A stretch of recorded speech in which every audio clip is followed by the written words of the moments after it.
सभी बच्चों को मेरा नमस्कार। मैं डॉक्टर सुलता बरहोत्या आज के केमिस्ट्री की क्लास में आप सभी का वेलकम करती हूँ। बच्चों, आज की क्लास में हम कुछ नया सीखेंगे, एक नई नेम रिएक्शन सीखेंगे। हम बात कर रहे हैं कार्बोनिल कंपाउंड्स की, और कार्बोनिल कंपाउंड्स में हम कुछ important chemical reactions of carbonyl compound discuss कर रहे थे। इस कार्बोनिल कंपाउंड की जो केमिकल प्रॉपर्टीज़ हैं उसमें हम एल्डोल कंडेंसेशन, बेंजोइन कंडेंसेशन, इन सब के बारे में डिस्कशन कर चुके थे। आज हम बात करेंगे कैनिज़ारो रिएक्शन का। तो आज का हमारा टॉपिक जो है बच्चों वो है कैनिज़ारो रिएक्शन। कैनिज़ारो रिएक्शन में बच्चों सबसे पहला जो पॉइंट है, हमें ध्यान रखने वाली बात जो हमारे लिए है वो ये है कि सिर्फ एल्डिहाइड्स जो हैं वो कैनिज़ारो रिएक्शन शो करते हैं, कीटोन्स कैनिज़ारो रिएक्शन शो नहीं करते। तो हम सबसे फर्स्ट पॉइंट जो लिखेंगे, only aldehydes shows Cannizzaro reaction while ketones do not। ठीक है, तो सबसे पहली बात जो हम कैनिज़ारो के बारे में सीखते हैं वो है कि सिर्फ एल्डिहाइड्स जो है हमारी कैनिज़ारो रिएक्शन शो करेंगे, कीटोन्स उसको शो नहीं करेंगे।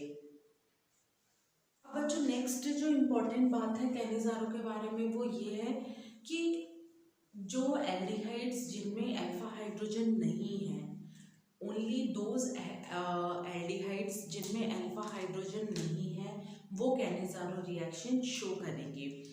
तो हमें यहाँ पे ये पता चल गया कि इसका मतलब एरोमेटिक एल्डिहाइड्स भी शो करेंगे और एलिफेटिक एल्डिहाइड्स भी इसको शो करेंगे। तो इसमें सेकंड जो इम्पोर्टेंट है, एलिफेटिक और aromatic aldehydes which do not contain alpha hydrogen shows Cannizzaro reaction.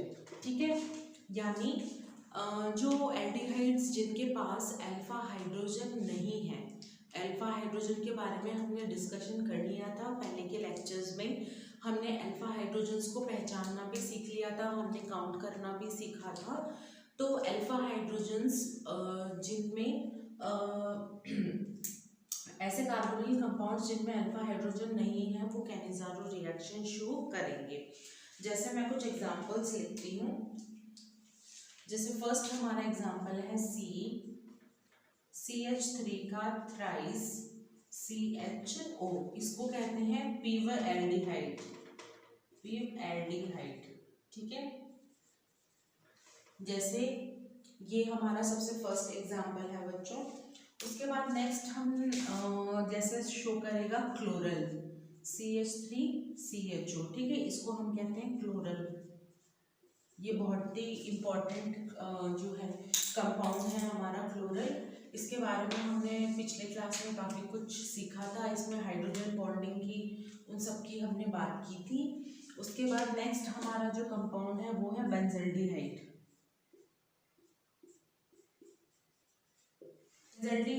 तो यहाँ पे बेंजल्डिहाइड हो सकता है या बेंजल्डिहाइड के डेरिवेटिव्स भी हो सकते हैं। ठीक है, अगर मान लीजिए मैं इस पे कुछ भी डेरिवेटिव लगा दूं तो वो भी हमें ध्यान रखना है कि अगर बेंजल्डिहाइड शो कर रहा है तो बेंजल्डिहाइड के डेरिवेटिव्स भी शो करेंगे, डेरिवेटिव्स। ठीक है, तो हमें ये बात ध्यान रखनी है। ठीक है, तो हमने क्या सीखा इसमें, हमने ये सीखा कि एल्डिहाइड्स जो है सिर्फ कैनिज़ारो रिएक्शन शो करते हैं। तो ये एक तरह की हमारे लिए आइडेंटिफाइंग जो है नेम रिएक्शन है जो एल्डिहाइड और कीटोन को डिस्टिंग्विश करती हो। नेक्स्ट हमारे पास है कि एरोमेटिक और एलिफेटिक दोनों जो हमारे पास एल्डिहाइड है वो इस रिएक्शन को शो करते हैं। ठीक है, हमने कुछ एग्जांपल्स देखे कि किस तरह के एल्डिहाइड इसको शो करेंगे, उसके बारे में हमने डिस्कशन किया। अब ये रिएक्शन होती क्या है बच्चों, उसके बारे में हम कुछ डिस्कशन करते हैं।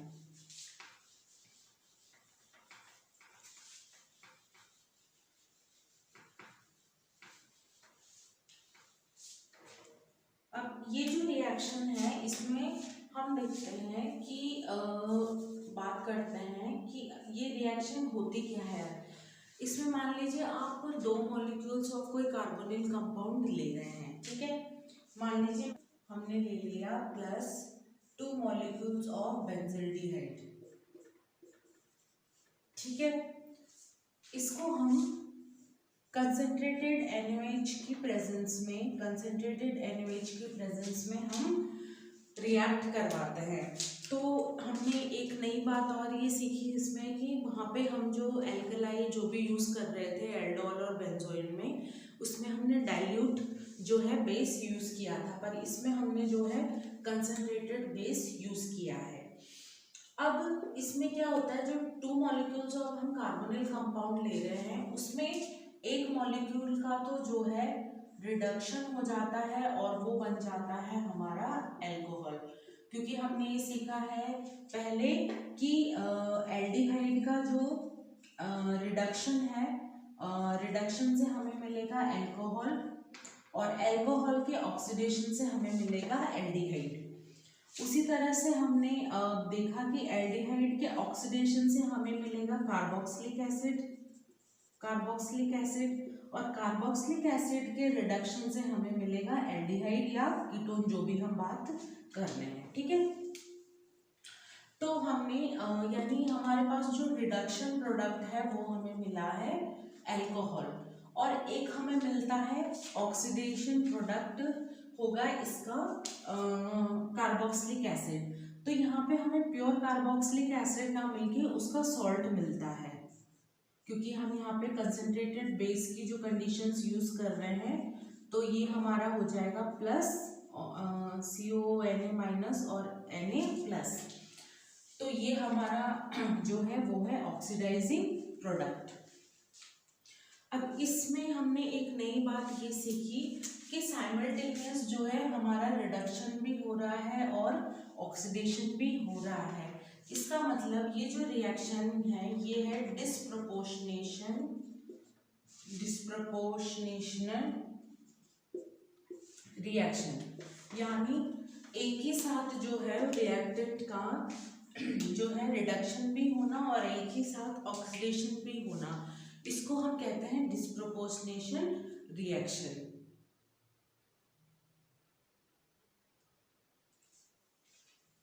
ठीक है, आगे डिस्कशन करते हैं इसमें बच्चों।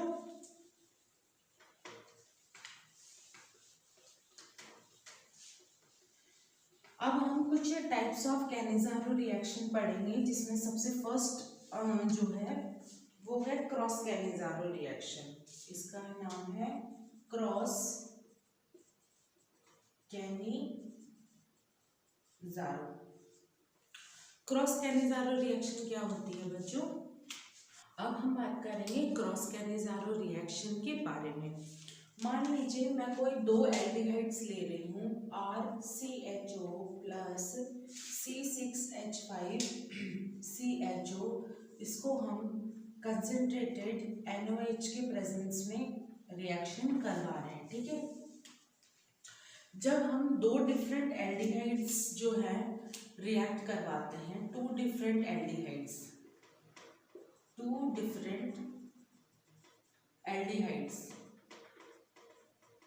ठीक है। जब रिएक्शन दो डिफरेंट एल्डिहाइड्स के बारे में हो तो हमें यहाँ पे दो प्रोडक्ट्स ना मिलके यहाँ पे हमें मिलते हैं 4 डिफरेंट प्रोडक्ट्स,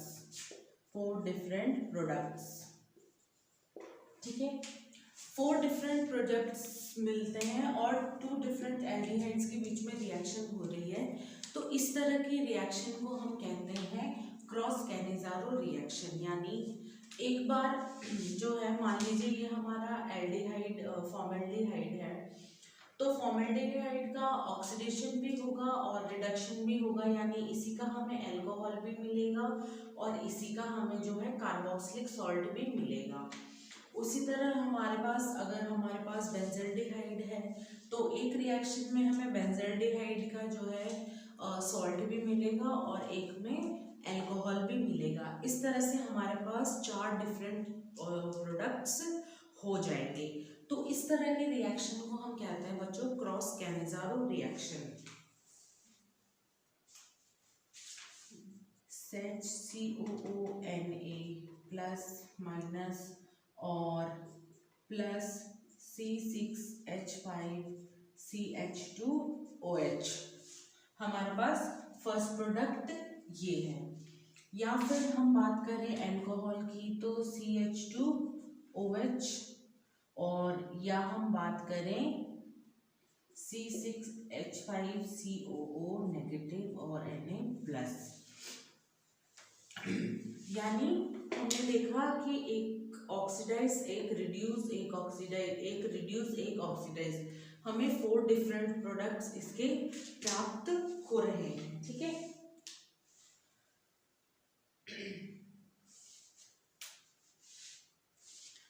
हमें 4 डिफरेंट प्रोडक्ट्स इसके मिल रहे हैं। तो इसका मैकेनिज्म कैसे ट्रेस करेंगे बच्चों, ये हम सीख लेते हैं। पहले मान लीजिए इस क्रॉस कैनिज़ारो की हम मैकेनिज्म ट्रेस करना चाहें तो सबसे पहले हमने जैसे मान लीजिए लिया था RCOH और इसके हम करा रहे हैं कंसंट्रेटेड एल्केलाइन में इसकी रिएक्शन करवा रहे हैं। ठीक है, तो हमारे पास सबसे फर्स्ट ये जो न्यूक्लियोफाइल है इस पे अटैक करेगा और ये जो ऑक्सीजन के जो इलेक्ट्रॉन है इसके ऊपर आ जाएंगे।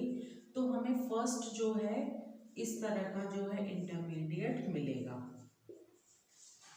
ठीक है बच्चों, आप समझ सके तो मैं इसको यहाँ पे एक दूसरा जो है कार्बोनिल कंपाउंड ले रही हूँ।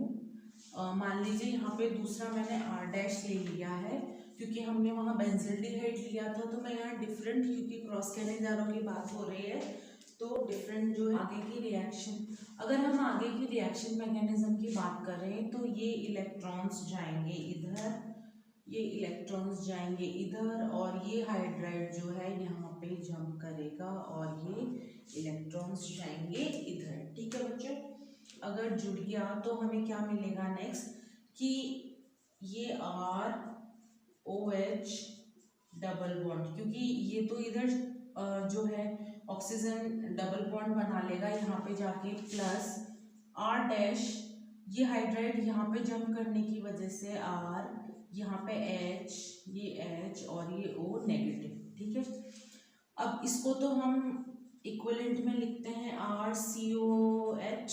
ठीक है, ये हमारा एसिड हो गया और इसको जो है कि ये हाइड्रोजन का शिफ्ट यहाँ हो गया, तो क्योंकि हमारे पास एसिडिक कंडीशंस हैं, H+P है, तो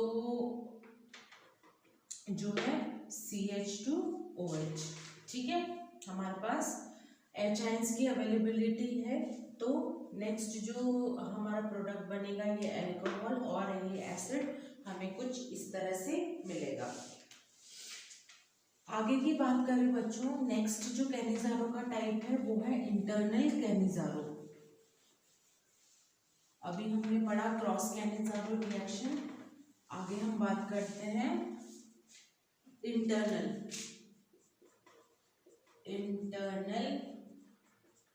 कैनिज़ारो।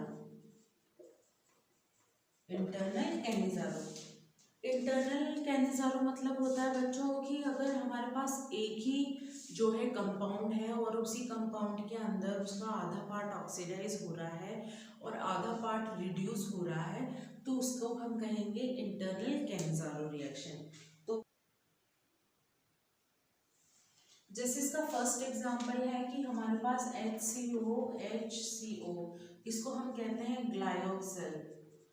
ग्लायोक्सिल जो है बच्चों यानी डार्क कार्बोनिल कंपाउंड है, ये एक तरह का जो है वो है डाइकार्बोनिल कंपाउंड। ठीक है, ये डाइकार्बोनिल कंपाउंड है। अगर हम इसको 50% NaOH में, 50% कंसनट्रेटेड NaOH में अगर हम इसको रिएक्ट करवाएं तो इसका जो आधा का पार्ट है वो ऑक्सीडाइज हो जाएगा, यानी CONA मतलब प्लस ये, और हमारे पास है CH2OH, ठीक है। तो इसको हम कहते हैं सोडियम ग्लाइऑक्सिलेट,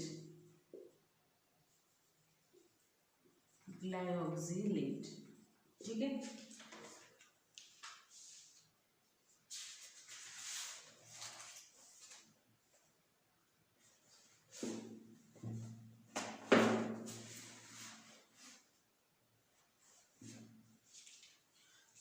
इसको हम कहते हैं सोडियम ग्लाइऑक्सिलेट। अब अगर इसका हम मैकेनिज्म स्टडी करना चाहें कि इसका मैकेनिज्म कैसे होगा, तो देखिए बच्चों, इसका मैकेनिज्म स्टडी करने के बाद मान लीजिए हमारे पास था ये HCOCOH, ये हमारे पास था डाइकार्बोनिल कंपाउंड, और इसको हमने जो है बेसिक मीडियम के प्रेजेंस में क्या किया, रिएक्ट करवाया। तो रिएक्ट करवाने से मान लीजिए इसने यहाँ पे अटैक किया, हमें मिला HCOO नेगेटिव, क्योंकि इसके अटैक करते ही ये इलेक्ट्रॉन्स जाएंगे इधर, यहाँ OH और ये H, हमारी फर्स्ट कंडीशन हमें ये मिली। अब जो है ये इलेक्ट्रॉन्स इधर, ये जो हाइड्राइड है इधर, और इसका शिफ्ट होगा इधर, ठीक है। तो इस तरह से हमें मिलेगा ये नेक्स्ट इंटरमीडिएट, और ये कुछ इस तरह का, और यहाँ पे मिलेगा हमें OH, ठीक है बच्चों, हमें मिलेगा। और ये हाइड्राइड का जो शिफ्ट है वो इधर होके हमें मिल जाएगा नीचे ये हाइड्राइड, ठीक है। ये एसिडिक हाइड्रोजन है, हम देखते हैं बच्चों, ये हमारा एसिडिक हाइड्रोजन है। तो यहाँ पे जो रीअरेंजमेंट से हमें जो नेक्स्ट इंटरमीडिएट मिलेगा वो है OH H और हमें मिलेगा ये, ठीक है। तो जो हमारा हमें ये मिल रहा है, इसको अगर हम रीअरेंज करके लिखें तो इस रीअरेंजमेंट से हमें CH2OH, तो ये हमारा जो नीचे का कार्बन है, हमारे पास 2 कार्बन है, इसको ऊपर वाले कार्बन को मैं कुछ ऐसे लिख सकती हूँ, नीचे वाले को अगर मैंने ऐसे लिख दिया तो ये हमारा हो गया एल्कोहल, यानी हम नीचे वाले एल्कोहल को लिख सकते हैं इस तरह से CH2OH, ठीक है। और ये हमारा ऊपर वाला पार्ट जो ऑक्सीडाइज हो गया वो ये। तो बच्चों ये हमने मैकेनिज्म जो है कैनिज़ारो की मैकेनिज्म देखी, हमने सिंपल कैनिज़ारो के बारे में डिस्कशन किया, हमने क्रॉस कैनिज़ारो के बारे में डिस्कशन किया, और फिर हमने इंटरनल कैनिज़ारो की बात भी की। आने के आगे वाली क्लासेस में बच्चों हम कुछ important oxidation and reduction of aldehyde and ketones के बारे में डिस्कशन करेंगे। सो अभी तक के लिए थैंक यू।